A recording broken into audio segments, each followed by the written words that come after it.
Hello Shakib ভাইরা, কেমন আছেন? সবাইকে আবার স্বাগত জানাচ্ছি আরও একটা ভিডিওতে। এবং এই ভিডিওটা আমি সকালে বলেছিলাম করব, যেহেতু অফিসে অ্যাকচুয়ালি সবসময় সব রকম শ্যুট করা যায় না, ভিডিও করা যায় না বা ভিডিও মেক করা যায় না। আমি বলেছিলাম যে আজকে শাকিব খানের জন্মদিন। এই জন্মদিন উপলক্ষে তার আপকামিং যে মুভি আসছে সেটা পোস্টার রিলিজ করবে। সেটা নিয়ে আমাদের সবার অনেক রকম কন্টেন্ট হবে বা হওয়ার একটা সুযোগ আছে। সো আমি ইতিমধ্যে কিন্তু কন্টেন্ট না বানালেও অন্তত পোস্টারটা আমার ফেসবুকে আমি শেয়ার করে দিয়েছি এবং আপনারা সবাই দেখেছেন। তাই আমি ভাবলাম আপনাদের সাথে এই পোস্টার নিয়ে আমার কিছু কথা আপনাদের সাথে শেয়ার না করলেই নয়। পাশাপাশি আরও দু একটা কথা যেটা এখন পর্যন্ত হয়তো অনেকে জানেননি, আমি জানতে পেরেছি, হয়তো অনেকে জেনেছেন, তাই আপনাদের সাথে শেয়ার করার পরিকল্পনা আছে। তো আমি আগে প্রথমে আপনাদের সাথে আজকে যে পোস্টারটা যেটা শেয়ার করেছে সেটা আমি একটু আপনাদের সাথে শেয়ার করতে যাচ্ছি। আমি যদি একটু আপনাদেরকে বলি যে এখানে আমরা সবাই দেখতে পাচ্ছি, এটা আমরা অলরেডি দেখে ফেলেছি, যে এই film by Sun Motion Pictures Limited. Sun Motion Pictures Limited এরা কারা কি আমি অবশ্যই আপনাদের সাথে একটু পরে শেয়ার করছি। এটা স্টোরি ডিরেকশন আছেন আজমান রুশো। এবং ফাইনালি আমরা যার যেই লুকের জন্য অপেক্ষা করছিলাম, সেই রকস্টার লুক আপনার আমার সামনে। আমি শুধু, এটা আমি না, এটা সারা বাংলার মানুষজন এটা ভাবছে। আম, যে একটা মানুষ আজ থেকে 4-5 দিন আগে মালয়েশিয়াতে গেল, যাওয়ার পরে তার চেহারায় কি পরিবর্তন! গত 2 দিন আগেও তো আমরা একরকম দেখছিলাম, আজকে হঠাৎ করে তার চুল এইভাবে এরকম হয়ে গেল কিভাবে? এত ট্যাটুস আসলো থেকে? মানে আহ, আমি যদি এইভাবে ডেসক্রাইব করি যে একজন প্রপার রক স্টারকে যেভাবে দেখতে চায় মানুষ, যেভাবে এই আম, মানে মিউজিক্যাল ইন্ডাস্ট্রিতে মানুষ রক স্টারকে যেভাবে চিন্তা করে, ঠিক সেই রকমটাই কিন্তু এখানে তুলে ধরার চেষ্টা করে আছে। এটা মালয়েশিয়ার কোন একটা রাস্তায় দেখে বোঝাচ্ছে, রাস্তাতে বসে আছে। আমি প্রথমে সকালে ভেবেছিলাম মেবি কোনো বিচে, না পরে দেখলাম যে না, এখানে কার্পেটিং দেখা যাচ্ছে, দ্যাট মিন্স আপনার এখানে রাস্তার প্লাস ওখানে একটা কর্নারে একটু সাদা মার্কিংটা দেখা যাচ্ছে, রোড মার্কিং। এখানে পানি দেখে বোঝা যাচ্ছে এটা রোডে শ্যুট আছে, একটা শ্যুট করা হয়েছে। সো জাস্ট ম্যাগি হাতা টি শার্ট, 3/4 প্যান্ট, রকস্টাররা যেরকম পরে একটু মানে স্টাইল বলে এটা। পাশাপাশি যে স্নিকার্স, লেসটাকে নট করা হয়নি, অ্যাজ ইউজুয়াল এভাবে রেখে দিয়েছে। কালার কম্বিনেশনটা অ্যাকচুয়ালি দেখুন। আর মার্শাল্লাহ, আমি বারবার ওনাকে বলি যে আল্লাহ ওনাকে এভাবে সৃষ্টি করেছেন, ওনাকে আসলে যেটাই দেয়া হয় না কেন ঠিক সেটাতেই কিন্তু কি হয়, মানে ওনাকে মানিয়ে যায়, মানানসই হয়। মার্শাল্লাহ মার্শাল্লাহ, নজর না লাগুক। হ্যাঁ, আমরা মার্শাল্লাহ বারবার একই কথা বারবার বলছি, যেন নজর না লেগে যায়। বলো তো যেন ভাই, আমি আপনি নাও চাইলেও কিন্তু অনেক সময় নজর লেগে যেতে পারে। নজর জিনিসটা কিন্তু খুবই খারাপ। এটা আপনি স্বীকার করুন আর না করুন, নজর জিনিসটা খুবই খারাপ, এটা যে কোনো সময় হয়ে যেতে পারে। সো আমি একটু যদি খুব লুকটা একটু এবার চিন্তা করি, দেখুন একজন রক স্টারের যেভাবে লাইফ লিভ করে ঠিক সেইভাবে এটাকে এখানে তুলে ধরার চেষ্টা করা হচ্ছে। তার হেয়ার স্টাইলটা দেখুন, একদম এদিক দিয়ে মেশিন দিয়ে ছেঁটে ফেলা হয়েছে, চুলগুলো লম্বা, তার মধ্যে হচ্ছে বেনি করা হয়েছে। এবং আমরা যে ইউরোপ আমেরিকাতে যেরকম স্টাইল দেখে হেয়ার স্টাইল, ঠিক সেই রকম এটা করা হয়েছে। আর এখানে আপনি দেখতে পাচ্ছেন এখানে কিন্তু আপনার ট্যাটু মার্ক করা আছে। একটু জুম করে দেখার চেষ্টা করি, খুব একটা বেশি দেখার সুযোগ নেই। আচ্ছা, এখানে ট্যাটু আছে, আহ, কানের দুল, মানে কর্ণচ্ছেদনও করা হয়েছে, কি বলবো আর। ব্রেসলেট তো আছে অ্যাজ ইউজুয়াল। রিংস থাকার কথা, অনেক স্টাররা রিং পরে, আমিও পরি, আমি এই মুহূর্তে পরি নাই যেহেতু বাসায় আছি। তারপর হাতে ট্যাটু দেখা যাচ্ছে, নানান রকম ট্যাটুস, যেগুলো যদিও এটা পার্মানেন্ট না, এটা হচ্ছে টেম্পোরারি করা হয়েছে, এটা দেখেই বোঝা যাচ্ছে। পায়ে, দোনো পায়ের আছে ট্যাটুস করা আছে। আম, যদিও লুকটা এক পাশ থেকে করা, কিন্তু দেখে বোঝাচ্ছে যে একটা ভাব আছে রে ভাই, একটা ভাব আছে, মানে কি বলবো। তবে একটা জিনিস নিয়ে কয়েকটা মানুষের কমপ্লেন আমি দেখেছি, এই যে কথাটা আপনারা একটু গেস করুন কোনটা। এখানে একটা জিনিস নিয়ে অনেকে প্রশ্ন তুলেছে, একটু অড লাগছে। এখন এটা কি ইচ্ছাকৃত নাকি অনিচ্ছাকৃত সেটা বলা যায় না। অনেকে আমি কমেন্টসগুলো দেখছিলাম নানান জায়গায়। এই যে ব্যাক আ আ আপনার শাকিব খানের পেছনে স্ট্রেইটে যেই রকস্টার যে থিমটা যে মানে নামটা লেখা হয়েছে, স ফন্ট ওইভাবেই চিন্তা করা। এখন স্টার, রক স্টার। তাহলে স্টারটা কিন্তু STAR একসাথে থাকার কথা। রক স্টার একসাথে। বাট রক স্টারের জায়গায় এইখানে এস এর পর একটা স্পেস দেখা যাচ্ছে। স্পেসটা দেখা যাচ্ছে এটা নিয়ে অনেকে প্রশ্ন করেছেন। অনেকে বলছেন রক স্টার, অনেকে বলছেন ভাই স্টারটা একসাথে আসলো না কেন?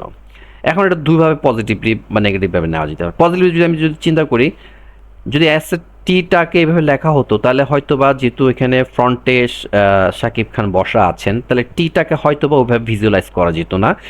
টিটার মাথা এইটা এইখানে আসতো তখন হয়তোবা বোঝা যেত যে আমরা এটা বুঝে নিতাম, আমরা জানি এই কারণে ধরে নিতে পারতাম। আর যেহেতু উনি এখানে আছেন তাই এটা দেখা যাবে না, যার কারণ স্টার টারটাকে একটু আলাদা করে লেখা হয়েছে একটা স্পেস দিয়ে। মেবি রিজন সেটাও হতে পারে। আমি ওইভাবে দেখছি। এখন হয়তোবা অনেকে যেটা যে প্রথম লোক দর্শনে একটা ভুল চলে আসে। আসলে বিশ্লেষণটা ওইভাবে করা যেতে পারে। একেকজনের কাছে একেক রকম আসে। সো যে যেভাবে করে ভাই সেটা তার কাছে। বাট আমি এটা দেখেছি অনেকে প্রশ্ন করেছেন, প্রশ্ন তুলেছেন বিভিন্ন জায়গায়। তাই আমার মনে হলো এটা এইভাবে যেহেতু ছবিটাকে এভাবে তুলে ধরা হয়েছে, ওনার ব্যাকএন্ডে এটা যদি টার চলে যায়, টিটা বোঝা যাবে না। ভিজুয়ালাইজ করার জন্য হয়তো এটা করা হয়েছে। I am not sure about that, but আমার কাছে এমনটাই মনে হচ্ছে যে ওভারঅল একটা সিম্পল একটা ইয়ে করা হয়েছে, সেখানে এটা লুকটা দেওয়া হয়েছে। এখন আরও কিছু প্রশ্ন এসছে। রকস্টার ঠিক আছে, লুকটা খুব সুন্দর এসছে, রককে যেরকম আসার কথা সেভাবে আসছে।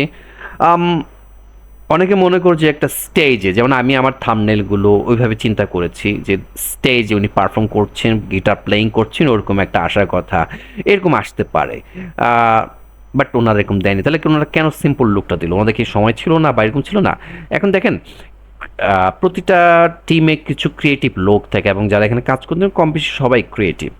এখন ওনাদের ক্রিয়েটিভ মাইন্ডে কোনটা খেলা করছে সেটা দর্শক হিসেবে, সাধারণ মানুষ হিসেবে আমাদের অনেকের অনেক কিছু বাজ বিচার করার সুযোগ থাকে না, বাট আমরা বিচার করে ফেলি যে এটা কেন হলো, এরকম হলো কেন, এটা আরও হতে পারতো না। এরকম অনেক কমেন্টস দেখেছি। তাদের কাছে কীরকম হয়, এআই দিয়ে তো অনেক সুন্দর ডিজাইন করা যায়, তাহলে ওরা কী করলো, ওদের টিমের কীরকম লোক ছিল না, হুটহাট করে এরকম দিল, একটু সময় নিয়ে করতে পারতো। ভাই একটু থামেন না, সময় দেন না।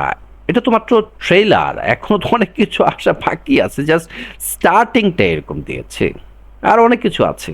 তবে আরেকটা জিনিস, না, গতকালকে থেকে এরকম আসছে। আজকে একটা পত্রিকায় নিউজও দেখে দিয়েছে যে আহ, উনি একটা স্ট্রিটে হাঁটছেন, সাথে সাবিলা নূর আছে, একজন ভক্ত ওনার কাছে যাচ্ছিলেন, এমন সময় একজন তাকে বাধা দিয়েছেন ছবি ভিডিও তোলার জন্য। সেটা কেউ না, সেটা সবুজ খান। সো সেই জায়গাতে এইরকম ফুটেজগুলো লিক আসতেছে। আরেক জায়গায় দেখলাম যে কোনো একটা করিডোরে বসে স্মোকিং করছেন, মেবি ইলেকট্রিক সিগার হচ্ছে নিয়েছিলেন। সো এটা কি এমনি নেওয়া হচ্ছিল নাকি শ্যুটের আসপেক্টে এটা দৃশ্যায়ন করা হচ্ছিল সেটাও নেই। সো এই যে ছোট ছোট ফুটেজ বা লিক আপনার ছবিগুলো আসতেছে, তো এটা নিয়ে কিন্তু অনেকের অনেক রকম কথা আসতে পারে। এখানেও কিন্তু পজিটিভ নেগেটিভ আসছে যে ভাই কী রে, এত আগে যদি সব কিছু লিকড হয়ে যায় তাহলে এটার মজাটা কি থাকবে, আরও তো সময় আছে, কেন এরকম করছেন, এটা আকর্ষণটা কেটে যাবে। সত্য কথা। আবার যারা দিচ্ছেন তারা কেন দিচ্ছেন সেটাও একটা প্রশ্ন। একটা জাতীয় পত্রিকায়ও সেটা ভিডিওটা ছড়িয়ে দেওয়া হয়েছে, সেটাও একটা প্রশ্ন। সো আমি আর ওই রকম প্রশ্নে বানে জর্জরিত করতে চাই না। আমি একটা জিনিস আপনাকে দেখাবো। আজকে আরেকটা পত্রিকা, এই পত্রিকার নামটা আমি আজকেই প্রথম দেখেছি। তারা একটা ইন্টারভিউ করেছেন এখানকার যিনি আজমান রুশো, যিনি এটা ডিরেকশন করছেন। সেখানে শতাব্দী নয়া শতাব্দী বিনোদন নামে আজকেই এটা তারকালো তাদের একটা সেকশন আছে, সেখানে এটা ওনার নেওয়া করা হয়েছে, ইন্টারভিউটা নেওয়া হয়েছে। তো সেখানে উনি কয়েকটা প্রশ্নের উত্তর উনি দিয়েছেন। আমি জাস্ট পুরোটা যাচ্ছি না, যেহেতু সময়ের একটা বিষয় আছে, আমি জাস্ট যে জিস্ট গুলো আছে সেটা নিয়ে আমি বলছি। এটাকে এভাবে রকস্টারটাকে তারা এটা মালয়েশিয়াটাকে কেন চুজ করা হয়েছে, এটা আমিও আগেও বলেছি যে মালয়েশিয়াতে এমন এমন কিছু জায়গার দৃশ্য আছে যেটা আসলে আপনি যদি ভালো করে আপনি ক্যামেরাতে কাজ করে তুলে নিতে পারেন, আন্তর্জাতিক মানের লোকেশন ওইটা হচ্ছে ফোকাস করা যেতে পারে। ওই লোকেশনগুলো এটার সাথে যায়, এই কারণে মালয়েশিয়াতে যাওয়া। এবং এই জায়গাতে রকস্টারের যে জায়গাগুলোতে এটা করা হচ্ছে, এটা নতুনত্ব বলতে উনি যেটা বলেছেন, এটা পুরো গল্পটা এবং নির্মাণশৈলী এবং শাকিব খানের যে লুকটা কিন্তু আমরা দেখতে পেয়েছি। নির্মাণশৈলী বলতে যখন মেক করা হবে তখন আমরা বলতে পারবো গল্পটা অবশ্যই গতানুগতিক গল্পর মতো হবে না, কারণ শাকিব খান এই ওনার বর্ণাঢ্য ক্যারিয়ারে এটাই প্রথম এরকম আছে একটা ক্যারেক্টার প্লে করতে যাচ্ছেন। তো স্বাভাবিক এটাকে নতুনত্ব থাকবে আমরা প্রত্যাশা করছি। এখন কেউ কেউ কোনো না কোনো বলিউড মুভির সাথে এটা রিলেট করে ফেলবেন বা হলিউডের মুভির সাথে রিলেট করবেন। ভাই গল্প কোনো না কোনোভাবে আমার আপনার চিন্তা চেতনা মনন কোনো না কোনোভাবে কিছু না কিছু কাকতালীয় বা মিলতেই পারে, একদম যে হুবহু এরকম তো না, এটা নাও হতে পারে। তো সেটা আমরা পজিটিভভাবে চিন্তা করি। উনি যেটা বলছেন যে এটা উপস্থাপনটা হবে এমনভাবে যেটা আন্তর্জাতিকভাবে মানদণ্ডে বিচার করার সুযোগ থাকবে, সেটাও আমি পজিটিভলি দেখছি। আর এখানে চিত্রনাট্য নিয়ে উনি যেটা বলছেন যে স্বাধীনের কথা বলছিলাম, যিনি বনলতা এক্সপ্রেস এবং উৎসব এবং পাশাপাশি কাইজার মুভি নিয়ে কাজ করেছেন, তিনি এখানে আছেন খুব ভালো। এবং সান যে কমিউনিকেশন যেটা বলেছিলাম, সান মোশন পিকচার্স লিমিটেড, এরা এই প্রযোজনা প্রতিষ্ঠান, এরা হচ্ছে আমরা ইতিমধ্যে জানি যে মনপুর এবং হাওয়া যে আপনার মুভি হয়েছে সেটা প্রযোজনা কিন্তু তারা করেছে, সান। সো দেখুন মনপুরা সিনেমাটা কিরকম হয়েছে, কতটা দর্শক প্রিয়তা পেয়েছে। সেখানে চঞ্চল চৌধুরী, হাওয়াটাও চঞ্চল চৌধুরীর করা, এটা দেশ বিদেশে খুব প্রশংসা কুড়িয়েছে। সেই প্রতিষ্ঠান এইটার সাথে সম্পৃক্ত আছেন। সো আমরা প্রত্যাশা করছি এখানে ওনারা খুব ভালো একটা কাজ করবেন, আমাদেরকে ভালো কাজ উপহার দেবেন। আর এখানে যদি আমি একটু বলি যে এখানে এই এই মুভিটা অ্যাকচুয়ালি যেটা করা হচ্ছে, এটা সম্পূর্ণ একটা রোমান্টিক ধাঁচের একটা গল্প থাকবে, যেখানে মিউজিক্যাল এটা ফিল্ম হচ্ছে। দ্যাট মিন্স এটা আমি আগেও বলেছি যে আপনার প্রতিটা পরতে মিউজিক নিয়ে কিছু না কিছু এটা হতে থাকবে। এই ক্ষেত্রে যেহেতু উনি রকস্টার, উনি অবশ্যই মিউজিক প্লে করবেন, গান গাইবেন, গিটার প্লেইং করবেন। তো সেই জায়গায় উনি কিন্তু ছোটোখাটো কিছু তালিম নিয়েছে কি হাউ টু প্লে দ্য গিটার্স, হ্যাঁ। বা উনি যদি যে যন্ত্রটা বাজান, যদিও রকস্টাররা বেশিরভাগই তো গিটার বাজিয়ে থাকেন, এখন সেটা কিভাবে প্লে করতে হয় সেই জিনিস সম্পর্কে উনি তালিম নিয়েছেন। এটা খুব ভালো জিনিস, কারণ উনি এমন একটা ব্যক্তি যিনি যে যাই বলুক না কেন, উনি যেরকমই থাকেন না কেন, যখন উনি শ্যুটের কাছে যান তখন একদম অনসেট একদম হচ্ছে অনলি ফোকাসড হন ওনার ক্যারেক্টারের মধ্যে, যার কারণে ওনার প্রতিটা ধাপে ধাপে কিন্তু আমরা নতুন নতুন অনেক কিছু দেখতে পাই।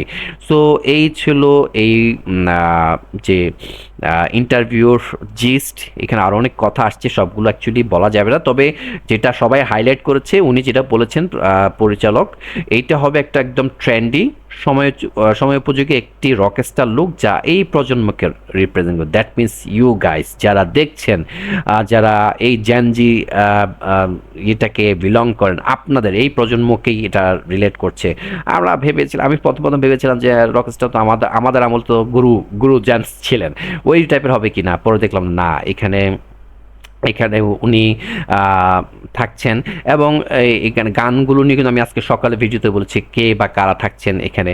তো এই যে ডিটেলগুলো সেটা যখন আমরা আস্তে আস্তে আমরা আরও পাবো তখন আপনাদের শেয়ার করবো। তবে আমি খুব পজিটিভ, আমি খুব আশাবাদী এই জায়গাতে, এই কারণে এটা একদম সম্পূর্ণ বাংলাদেশের জন্য একটা মানে এইরকম মুভি হতে যাচ্ছে, যেখানে আমি নিজেও একজন ব্যক্তিগতভাবে কিন্তু মিউজিক লাভার, আমি অল দ্য টাইম আমি চেষ্টা করি মিউজিক শোনার জন্য।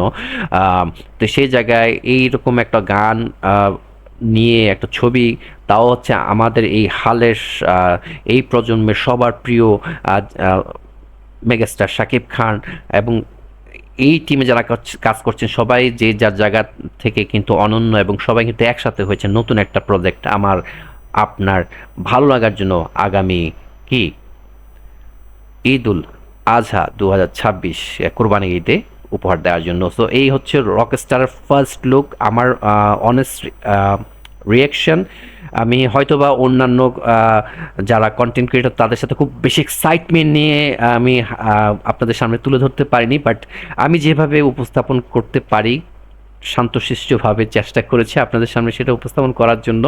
আমি জানি না আপনাদের কাছে কতটুকু ভালো লেগেছে, আপনাদের কাছে কার কাছে এই মানে পোস্টার লুক কেমন লেগেছে, আমি যেভাবে আপনাদেরকে ডেসক্রাইব করার চেষ্টা করলাম সেটা আপনাদের কাছে কতটুকু ভালো লেগেছে সেটা অবশ্যই আপনারা কি করবেন, অবশ্যই মতামত জানাবেন। এবং আমার ফেসবুকে যারা দেখছেন তারাও কি ফলো করবেন, এবং আমার ইউটিউবে যারা দেখছেন ভাই লাইক করবেন, সাবস্ক্রাইব করবেন, আর যদি ভালো লাগে তাহলে অবশ্যই কমেন্টস করে আমাকে জানাবেন।